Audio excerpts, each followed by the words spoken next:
One of the nicest compliments I've ever had.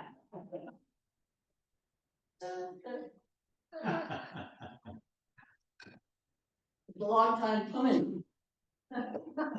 We've been having some really intense, get acquainted, recovery, blah, blah, blah, conversations, and Actually, I didn't want that mine, and it seems to work. So I started trying to do this talk, and I was writing it out the other night. It was so darn boring, I threw it away. So I can't do that. So anyway, we take another stab at it here today. The title for the hour for the month is Order, and we can look at our own order or divine order. Order for me can be destructive because I can sometimes make an addiction out of it. That doesn't work. So there's extremes of order. So we're going to try and find the balance. And to be balanced is always the Trinity that's within us. The light, the love, the purity, the mind, the heart, the body. Oh, it's okay. That's us. We are the Trinity. So I put that up. So I found this little thing. I'm going to read it. Modern luxury is the ability to think clearly, sleep deeply, move slowly, and live quietly in a world designed to prevent all four. That's a little thing for them. So Charles Fillmore, who is the co-founder of Unity, described part of the law of order is this the first law of the universe. Indeed, there could be no universe unless its various parts were kept in harmony, in perfect harmony. And from Linda Martello-Ritz from the book Divine Audacity, order is the framework, structure, pattern, and sequence at the heart of all that lives. So that's us. So here we are in a third dimension reality, and I've heard that term a lot, but I had this little aha the other day that third dimension is light, love, purity, mind, heart, soul, body. And that on our spiritual quest to get to a higher vibration, we get to use these laws of that Unity puts before us, as well as a lot of other things that we've included. So I'm so glad to see all of you this morning, and I know that you wouldn't come through this door because unless you were on a spiritual quest. And one of the things that as I present today, I invite you to just go with what resonates and let go of what doesn't, because it was already our lack of resonance somewhere else that brought us here. So this is my own take on my own life and my own experiences since I've been here for 35 years, whatever it is by now, and very gratefully so. So the Sunlight song, I played that, we used to have a minister who has since passed away named Gwen. Some of you remember her. And this was her song, and she would get up here, she's little, at the time, little and elderly, and she would practically do a dance while we were singing this song. And so it's a bit of a ragtime if you get it going, and of course I kind of like that too. So, but I picked that because to start off with the light is where we all began, and where we, even though we're clouded in smoke this week, it's still there. The sun is still there, and we count on that every morning when we get up. So I found out, it said that duality thinking, which is black or white, right or wrong, rigidity, shades the light, and discord blocks it completely. So we think of what's not going on in the world. We really need to hold our light as much as we can, even though some days we don't feel light. And then the other song, the Reach Out and Touch, to me that's one of the love songs of time that said, okay, we need to focus on ourselves and our own spiritual journey, and at the same time, there's lots of people around us that could just use a touch of the hand, a smile, a hug. Nothing that you have to save anybody because it's going to happen anyway. But those two songs, thank you for accommodating me. So these principles of the powers are what guides us on our spiritual quest. And for each of us, it's different. It's unique because we're all unique. We're all created to be who we are and celebrate that. And then some of you are reading a book on soul work. And I have another one that I just started that's pretty exciting called Christ Returns and Speaks His Truth. And it was another channeling where she goes in after 40 years of sitting with in meditation, 40 years, just a little time, she has put that together. But I'm not going to have time to get into that one today, but I just want to let it known that there's that title out there that very much is, coordinates with the soul book that you're now reading. So what we're trying to do here, according to her, is raise our energy, our vibrational frequency, and we have had talks about vibrational frequency before. It's been something that's in the world of alternative medicine from 25, 30 years ago that I know of, and going back and looking at it, probably 1920 was when the first Rife machine came out that they were measuring people's vibrational frequency. And so I didn't know what that meant when I first heard those words, and I'm not sure I still know what it means, except that chart that I had everybody, hope everybody got it, what I call the God consciousness chart. I put that together quite a few years ago because when I was reading David Hawkins' book, Power versus Force, was shortly after I had gone through a divorce, and I was pretty angry. Oh, that's an understatement. But anyway, I couldn't understand why I felt so darn good after I was so angry until I saw this chart. And it was one of my what I call rooftop experiences. I wanted to get up on the roof and say, hey, everybody, look at this, look what happens here. That we have a choice. And I had come out of those bottom feelings, shame, guilt, the blame, the despair, whatever. And so when I finally got up to the vibration of anger, well, I was like, whoo, I'm pretty good here. Now I have kept working, and interestingly in that book, he says that most of us are at about the 200 vibration because that's where we're looking at. I would like to think that we're all beyond that because we're making this concerted effort to get beyond that. So I'm still, as I look at these things from day to day, I kind of have to smile because it's a yo-yo. It's not a straight line, and all of us are doing the best we can. But you can see that it's ways up there to where there's enlightenment. So that's what's going to happen tomorrow. And one of the things I thought also was that the Buddha, that's the Buddha's energy, is enlightenment. And the Christ energy is illumination. And so we have a lot of mentors in the spiritual world over time that say, okay, this is the way to get there. And what we get to do then when we look at that list and we identify, so that really the first thing I have to do is set my intention and be honest with myself. Where am I today? And it's a yo-yo, but if I be honest with myself, then that's the first best place to be honest. And then I can go from there. Where do I want to be? Well, I don't really want to have my vibration be at 200. I want to be up here somewhere like that. Talked about joy last week, and I go, well, my experience with joy is that, and interestingly, that was an oil, but when I'm in the toilet, so to speak, or in the dumps and not on top of my game, joy makes me mad.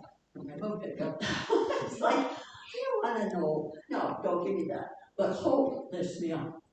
So, you know, you get to work with these kind of ideas on your own, and I can talk about the oils because you all know that's what I've done for a long time. But there are, the exciting thing about now, about what's going on in the world, is that the idea of measuring our vibrational frequency and helping us to heal ourselves with that is becoming more mainstream. Like even some of the major medical clinics are now doing these things. And one of the things I read the other day was that, I don't know if it was Cleveland Clinic, I'm not going to quote that one, but one of the major clinics was had to put these machines together, and I've worked with some of them in the past. They were called the Quantum QX or whatever, but I don't know what they are now. But they're measuring the actual vibrational frequency of a healthy 26-year-old, for instance, of their liver, and they know what that's supposed to vibrate at, and they can go back in, say somebody comes in and they've got a liver disease, cirrhosis or some other liver disease, they can hook the person up to that machine and begin to gradually increase their vibrations through vibrations and through sound, and then through light and through color and through smell and through on and on and on. So there's a mental process to it. The mental body has to work with it too, but to know that there's all these new things coming out that we don't have to chop and whack all the time. You know, that's, to me, that's really exciting. It's exciting. It's exciting. And sometimes in these days, it's easy to look at what's not exciting, but if we want to keep our mind and our feelings and our body into a higher vibration, we got to stop looking at what we don't want to look at and create our own reality on another level. So back to going to the first things first. One of my rooftop experiences, one of the first ones was probably 40 years ago. I grew up Catholic, and so original sin was part of the story, which, you know, I had 3 kids and that never really quite fit. It's like, oh, look at these brand new babies, they didn't look like the original sin. Then Matthew Fox, who was a Catholic priest who was disgraced by the church because he was saying these things, wrote several books, but the first one I had was Original Blessing. And I was reading that, and it was like, that was my, like, first thing first was I wanted to get on the roof and just holler to the world, hey everybody, we are original blessings, not original sin. And of course there's a lot more to the story of the history of mankind in it. But that was the first thing that just really kind of put my feet to moving, going, okay, there is more here, and I'm going to go out there and explore everything I can, and read everything, and listen to all these different ideas, and of what the spiritual thing meant to people around the world. And of course, it's different for everyone, and so is meditation. I started a meditation group when I was in the Business Women's Club. Had someone come here, they were going to teach me how to meditate. Well, after about 25 nights of having somebody come and teach, I realized there wasn't a way to do it. There was a lot of ways to do it. So for me, prayer, which is our booster here topic for the month, prayer and meditation are my go-to when I'm working with the next thing that I'm working on. So the rooftop of Original Blessing was the first one. And then David Hawkins' book, and what he said about our emotions was really the second rooftop experience, that I went out and bought one of these books for all my kids and my siblings for Christmas that year.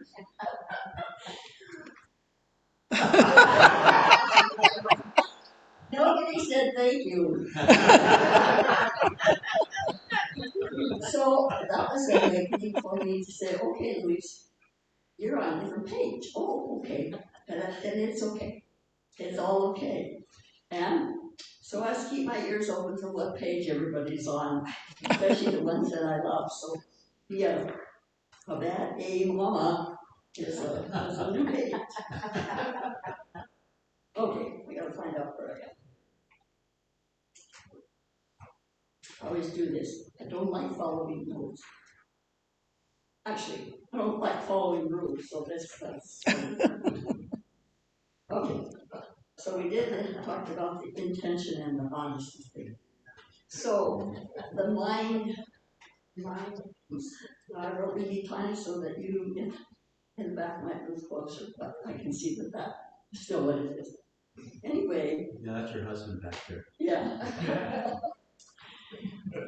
I know that each of you have decided to step out of the traditional religious box as you're here. So that's a mind decision. So the most important part of that, once again, is to pay attention to what resonates with us. And I know when I first came here, there was some things that I would go home and I would just go, I don't know. But, and then last week when Nancy said, one of the things she said that we came here, we chose to come here now. And we chose the families and we chose our situations that were working out. And I can remember when I first heard that one, I was like, I don't think so. But, you know, after years of contemplation and meditation and working on my healing of my own memories, yeah, I'm pretty sure that's probably a deep truth, and I'm really grateful for it. I'm grateful for my whole story that led me to this place today. Then, the emotional journey of the soul. I think I've said everything that was there. But when you're working on that, it's also just remember that that first page is a circle where I said the God consciousness. And when I was talking to my son about the most important thing that he learned in his recovery process, he had to stop and think. And he's a pretty bright guy. He was rocket science with Bezos for a while, so that's not his problem. His problem is staying with his feelings, because he's always going to think his way through everything. But he said that attitude was probably the most important thing that he had learned in his process at that point. And as you look at the circle on that one page and you go around our beliefs, and then you go, it's like, it's our beliefs where it starts. And the center of where the answers are inside of us. God is inside of us. The truth is inside of us. So, how do we connect these things? How do I connect these things? Well, when light is obvious, love is obvious. But why would I put purity down there? This is one of the pieces that came from the very first family. And I have been, I had a really sick experience when I was 52. And so ever since then, I've been working on this purification of my body on a physical level with food changes and herbs and oils and meditation and all the stuff. But they're talking on a bigger level. They're talking the purification of all of our systems, of our mind and our feelings, to create wellness in our body. And sometimes I think, well, I know I did this.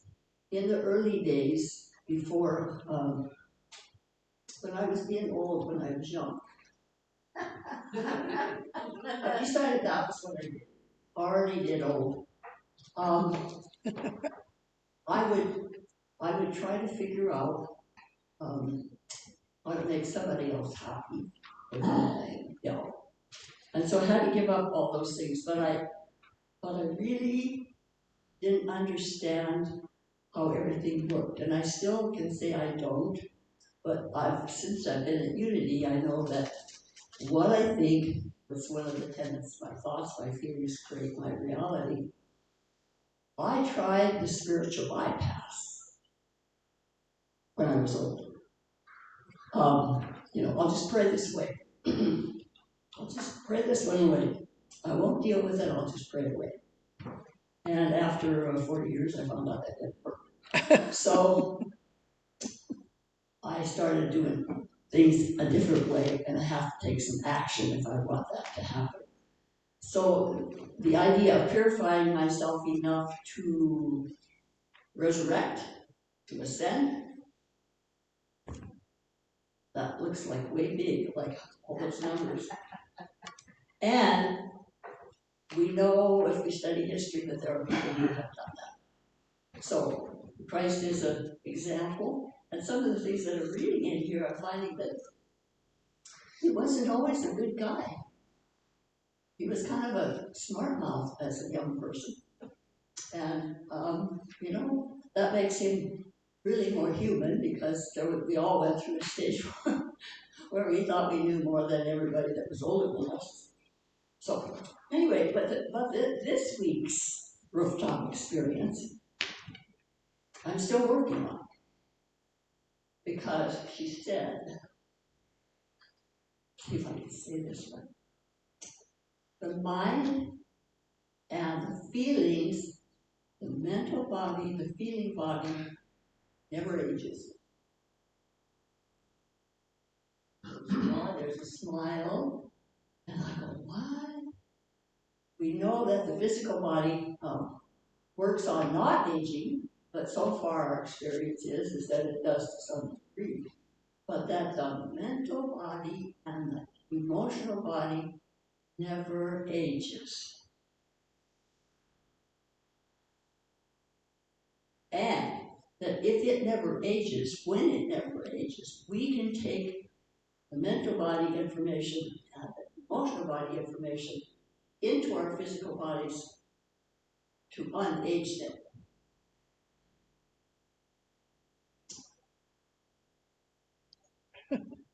Huh. Can I say that another way? Can I say that enough ways? I mean, I have come back and listened to this transmission several times and go, what are they saying? We're just kind of in the beginning of this thing. But in reality, when I'm talking about being old the first 40 years of my life, I think I've been doing that at some level when I realized I couldn't live that other way anymore. So how do I choose which mental thoughts do I choose? Isn't that what our premise says? We are creating our reality by our thoughts and our feelings. But this seemed like it brought it to a new place for me that I was like, I don't know. I don't know yet how to do that in a more intense way. But that's what they're asking us, and that's also part of the purification process then. So if I change my mind, and that was another thing that was really a rooftop experience for me, is I got to change my mind. In my old life, I didn't. You make a choice, you gotta stick with it. Those were the rules. So we can change our mind every day. We can make a different choice every day. We can realize that what resonates today might not resonate next year if I continue to grow. If I choose to stay alive, then I get to continue to grow, whatever that means. If I sit down in my chair and decide I'm done, then I get to be done. And I recently had a what could possibly go wrong experience too. Before Roger had his knee surgery, I got a call from my grown children, and their fathers was moving back to Missoula. Not back to Missoula, never been to Missoula. He and his wife were moving to Missoula. Now, he had lived in Havre and Nebraska and Missouri and Oregon. I'd been in Oregon for quite a while, he and his wife. And so they were flying from their respective places in Washington, in Wyoming, and Minnesota to go help him pack up and move him to Missoula. Well, I thought that was cool. I mean, we've been at lots of places together over the years and no conflict, but I realized I was walking around like this with my shoulders touched and my fists. Okay, get over it. But interestingly, Roger didn't know the date that they were coming, which was the 14th, which I knew, and I thought I had said, but he's gonna have his knee surgery and he wants to get it done as fast as he can. So they called him and said, how about the 14th? Sure, that's great. So he has his surgery in the morning and they all arrive in Missoula at our house. And my daughter said she had 4 other things happening in the same 3 weeks. She said, what could possibly go wrong? And I thought, well, yes, that's true. But as it turned out perfect. And so what could possibly go wrong was the thought we didn't need to have, even though it was kind of funny at the time, was she was there. She's a nurse at Mayo Clinic, and she was there to take care of Roger when I wasn't quite sure how to deal with whatever he was feeling when he came home that first night of surgery. So as I look at these bigger pictures of everything, and I want to keep my vibrational frequency up so that I don't have a place of discord that blocks out the light, and blocks out the love, then I get to keep moving and I get to keep moving into that place. Sometimes of forgiveness, sometimes forgetfulness, so I can keep on moving. I have to say that at this point I had told them that I wouldn't promise dinner on Thursday night. All they could have was clean bed. But Friday night I should have my stuff together good enough to fix dinner for everybody, including their dad and his wife. And my daughter texted back and said, yes, we'll be coming for dinner, but no, Dad and Carla will not. We will have had 3 days of moving with them. We will have had enough. So I got off the hook, and I have to say that it's one of my goals is to make contact with them and welcome to town and all those things. But we go on and try to keep finding the good things that are going on, that have gone on, that are going to go on, and work our way through the things that are not so good. So I'm going to see if I can read what they said again here about this mental and feeling body don't age. One of the things that came to mind was, have you ever been asked if you would like to be younger again? Oh, yeah. And what was your thought? Most people say, well, yeah, I'd be 26 again if I could take with me what I have learned and what I have felt in the mind and my feelings. Well, guess what? We can. I think that's a profound thing. My mind and feelings, this is from them, from the masters, are here to support the miracle of mechanisms in my biological self. Mind is not brain. Feelings is not heart. So because when I first heard this, I thought, yeah, well, what about Alzheimer's? What about dementia? What about? And it's like, mind is not brain. Brain is biological. Mind is really, mental body is really part of the spiritual realm. Feelings is not the heart. They're invisible. Can't take an x-ray of feelings, can't take an x-ray of your thoughts, but they're there. So they're in the realm of non-physical fields.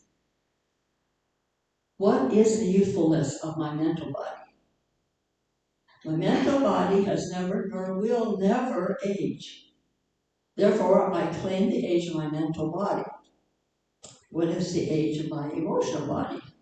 Well, there would be people who might argue with what it is on certain days, but it says, like my mental body, my emotional body, and non-physical fields of life have never aged.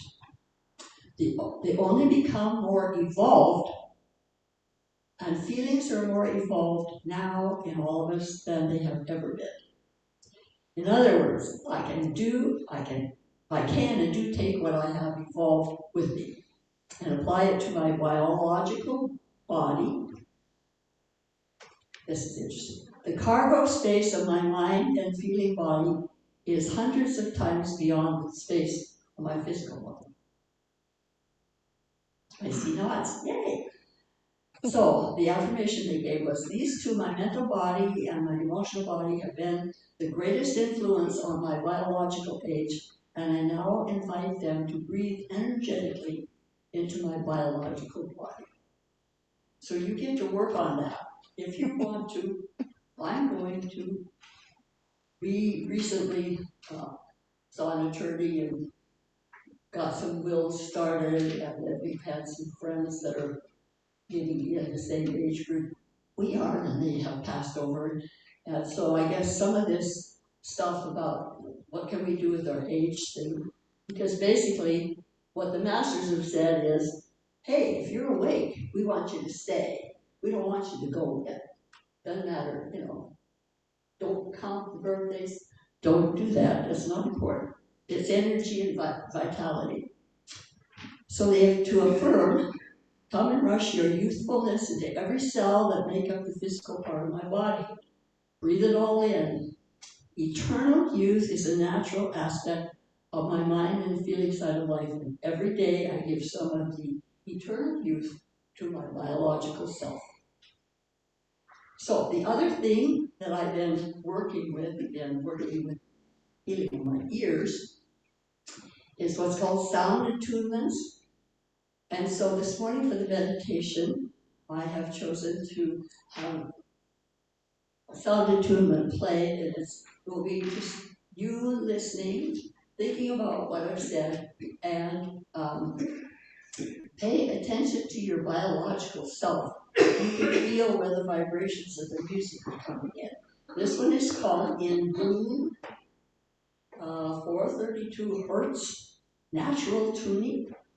So get yourself comfortable and take in some deep breaths, being ready to receive.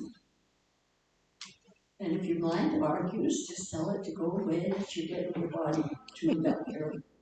And this is 7 minutes long, so that'll take us right to 12 o'clock. So I'll be quiet now, and here it comes.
Thank you.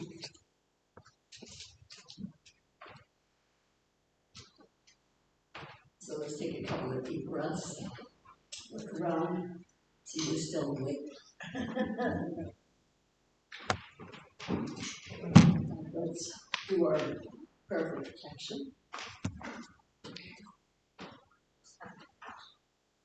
Do you understand for this? Comfortable? No.